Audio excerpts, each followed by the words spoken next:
बाबा खान, पहले ये समझ ले कि तेरी इतनी औकात नहीं है याद रखना कि किसी सिंगर के बिहार के उंगली उठा सके।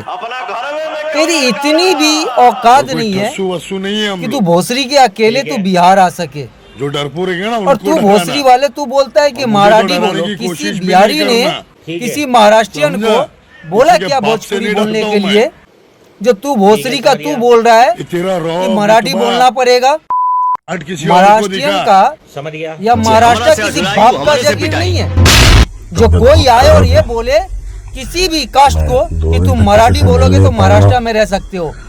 इतनी किसी का औकात नहीं है। बाहर मिल पाऊंगा। अगर सभी ने अगर चाह लिया और महाराष्ट्र छोड़ दिया तो महाराष्ट्र का औकात क्या रह जाएगा रे भोसरी का? और रोड पे जाऊंगा अकेले इतनी भी समझ नहीं है तुम लोग को। कोई प्रोटेक्शन लेके थोड़ा नहीं सा जाऊंगा, सत्ता जिनके क्या पास मिल पूरे गया, तमंचे थोड़ा सा के से गुंडे क्या लेना। मिल गया? वेलकम। मराठी बोलो, ये बोलो, वो बोलो, लौड़ा लहसुन बोलो।